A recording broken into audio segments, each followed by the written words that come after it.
Ciao ragazzi, benvenuti dal vostro Handyman. Quest'oggi ci occuperemo di un argomento invernale, il montaggio delle catene da neve. In inverno, come sappiamo, può nevicare e quindi è possibile che si debbano montare le famose e temutissime catene da neve. Segui questo video punto per punto fino in fondo, soprattutto nella seconda parte dove ti farò vedere qualche trucchetto per riuscire a rendere il più indolore possibile il montaggio delle catene da neve. Dunque, gli ultimi modelli di catene da neve sono stati alquanto ottimizzati rispetto al passato, quindi risultano molto più facili da montare. Tuttavia non dobbiamo dimenticare le condizioni climatiche con le quali normalmente si montano delle catene da neve. Quindi un ambiente molto freddo, magari sta nevicando e la gomma è completamente ricoperta di neve. Quindi diciamo che la sola presenza delle catene da neve nel nostro baule non è sufficiente per riuscire a risolvere il problema nel migliore dei modi. Quindi diamo subito un'occhiata alla lista del materiale. Prendete carta e penna e segnate. Prima di tutto delle catene adatte alle vostre gomme. Sullo pneumatico della vostra automobile troverete una sigla a 3 cifre. Per esempio 185, 65, 15. La prima cifra, 185, indica la larghezza del battistrada. La seconda cifra indica l'altezza dello pneumatico. Ed infine la terza cifra indica il diametro del vostro cerchione. Quindi quando comprate le catene assicuratevi che la sigla a 3 cifre che vi ho detto prima sia anche presente sulla scatola delle catene. Un paio di guanti per montaggio a catene da neve. Non sono obbligatori, ma tuttavia li consiglio. Inoltre vi consiglio di portare con voi, se li avete a casa, un paio di vecchi guanti imbottiti, un tappetino o un piccolo telo. Vi consiglio inoltre un keyway, magari uno usato, perché se durante il montaggio delle catene nevica, questo qua sicuramente vi darà una grossa mano.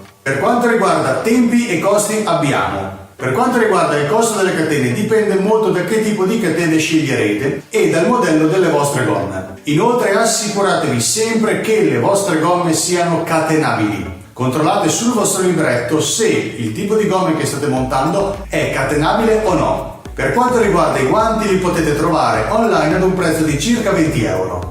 Il tutto si può eseguire in circa 5-10 minuti di lavoro, dipende ovviamente molto dalle condizioni alle quali vi troverete a lavorare. L'operazione è di livello medio, vi consiglio di fare un po' di pratica a casa. Potete utilizzare questo video come guida. Potete ripetere il montaggio 2 o 3 volte in modo da acquisire sempre più dimestichezza.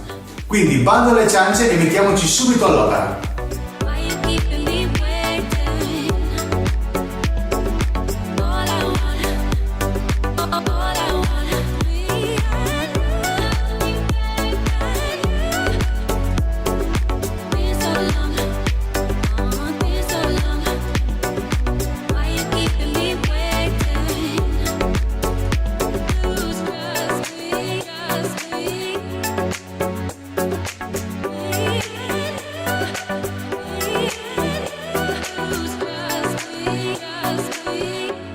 Potete fare riferimento alla catena, in questo caso gialla, e centrarla con il vostro cerchione. Fare passare la catena tirante all'interno del rinvio.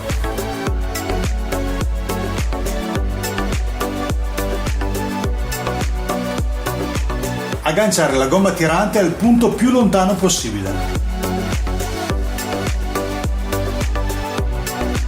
Ritensionare la catena spostando la gomma tirante in un punto più lontano. La catena è autotensionante, quindi non preoccupatevi. Dopo circa 1 chilometro comunque fermatevi per controllare il tensionamento. Nel caso sia poco tensionata, sganciare la gomma tirante e spostare in un punto più lontano. Per esempio, da qua la potremo spostare qua. Bene, per quanto riguarda lo smontaggio invece ripercorriamo tutto il percorso al contrario, in quest'ordine.